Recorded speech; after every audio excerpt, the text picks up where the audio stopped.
All right, let's jump straight into the 5 biggest financial and macroeconomic stories moving the markets today. We have got a lot of ground to cover for July 15th, 2026, and honestly, the sheer scale of capital shifting around the globe right now is just breathtaking. We're tracking a really fascinating macro to micro journey for this explainer. We'll kick things off with a massive, unexpected drop in U.S. inflation, pivot over to the severe volatility flaring up in the Middle East, dive headfirst into a historic tech wreck on Wall Street, and then wrap things up with a digital payments megadeal and a major billionaire shakeup. Let's get right into it.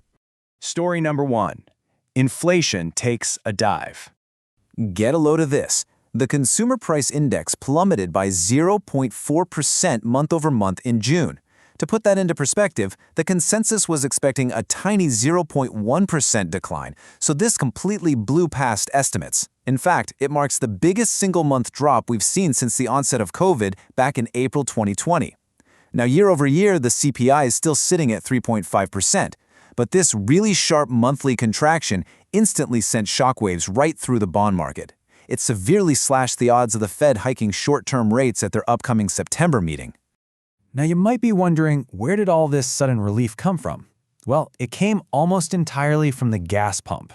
Energy prices fell by a sweeping 5.7% for the month, which was largely driven by a nearly 10% drop in gasoline. And that plunge was the direct result of a temporary peace agreement and a brief reopening of the Strait of Hormuz. But here's the crucial catch we can't ignore. The core CPI, the metric that strips out those wild swings in food and energy prices, that stayed completely unchanged. So the underlying inflation didn't actually vanish. The surface-level energy costs just took a temporary breather. And that brings us straight to our second story. Oil spikes amid geopolitical chaos. Because that temporary peace agreement we literally just talked about, it is completely unraveled. And the situation in the Strait of Hormuz is escalating fast. This is a vital global corridor. It handles about a fifth of the world's oil. Over the last few days, the U.S. reinstated naval blockades on Iranian ports and launched dozens of strikes targeting missile and drone sites. Iran, in response, has targeted commercial vessels navigating the strait, and they actually set at least one container ship ablaze. Meanwhile, on the policy front, President Trump has adjusted the U.S. strategy. He announced he's replacing a previously planned 20% cargo fee for ships passing through the strait, swapping it out for broader trade and investment deals with Gulf states after receiving some pretty heavy pushback from the shipping industry. So, the takeaway here is that this resumed conflict has severely rattled global energy markets all over again. After that brief dip during the ceasefire, the Brent crude international benchmark is spiking. It shot right back up 9% to a one-month high of $86 a barrel. And look, if this blockade and these strikes keep up, that fantastic inflation report we just looked at might turn out to be a very, very short-lived victory. All right, let's pivot from macro over to the corporate sector for story number 3, IBM's historic tech crash. We are looking at an absolutely stunning reality check for legacy technology. IBM shares just suffered their worst single-day decline on record, crashing over 25%. Just think about the long history of IBM for a second. This drop is worse than their catastrophic losses during the 1987 Black Monday crash. What triggered it? Preliminary Q2 revenues missed estimates, coming in at $17.2 billion compared to the expected $17.86 billion. And the reason this shocked investors so much is that IBM was widely viewed as this steady, safe haven stock within the tech sector. But this situation totally flips the script.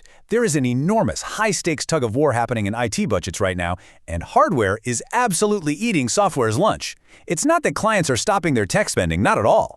They are actively hitting pause on traditional software and consulting deals because they are relentlessly hoarding AI hardware. They are desperately buying up servers, memory, and storage just to get ahead of incoming price increases. Because of this frantic gold rush toward AI infrastructure, legacy software vendors like IBM are quite literally being left in the dust, entirely unable to close their large deals on time. Moving right along to story number 4, the massive PayPal buyout. Over in the fintech world, there's a proposed mega deal on the table that could completely reshape digital payments as we know it, taking one of the internet's absolute oldest financial brands off the public market for good. Stripe and the private equity firm Advent International have submitted a landmark joint offer to acquire PayPal for $53 billion. That breaks down to $60.50 per share, which is a massive 28% premium over its latest closing price. And they aren't just floating this as an idea. This proposal is backed by roughly $50 billion in committed bank financing. PayPal, a company that saw its valuation crash from $360 billion back in 2021 all the way down to around $36 billion this year, is now the ultimate turnaround target.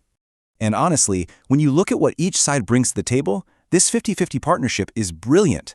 Stripe is an absolute powerhouse when it comes to back-end payment infrastructure for businesses, right? But they've never really had a true, widespread consumer face.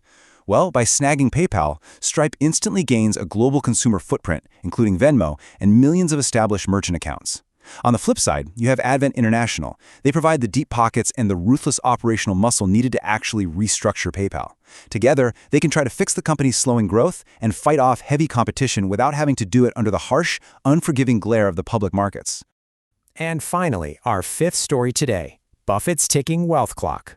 Acknowledging the advancing age of his own children, who are, now in their late 60s and early 70s themselves, the 95-year-old Oracle of Omaha has radically accelerated his giving. He has given his heirs exactly until the end of 2034 to distribute his entire remaining Berkshire Hathaway stake. For context, that's currently worth around $140 billion. To kick this final face off today, he immediately converted 8,000 Class A shares into roughly 12 million Class B shares to begin the unprecedented distribution of his wealth. So this immediate $6 billion distribution is being strictly divided among these four specific family foundations.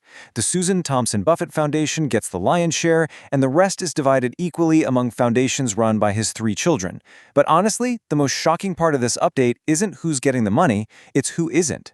For the very first time in 20 years, the Bill and Melinda Gates Foundation has been completely cut off from his mid-year donations. This is a historic pivot following an ongoing external review of Bill Gates' past associations, and it truly marks the end of an era in billionaire philanthropy. So to wrap up this explainer, you really have to ask yourself how all these colliding, massive forces are going to reshape your personal investment strategy moving forward. I mean, we've got legacy software crashing while AI hardware booms, we have falling inflation directly colliding with spiking oil prices, and we're seeing some of the absolute largest private capital maneuvers in history with Stripe and Warren Buffett. The landscape is literally shifting under our feet as we speak. So how are you pivoting to protect and grow your assets for the second half of 2026? Think about that, keep diving into the data, and I'll catch you in the next explainer.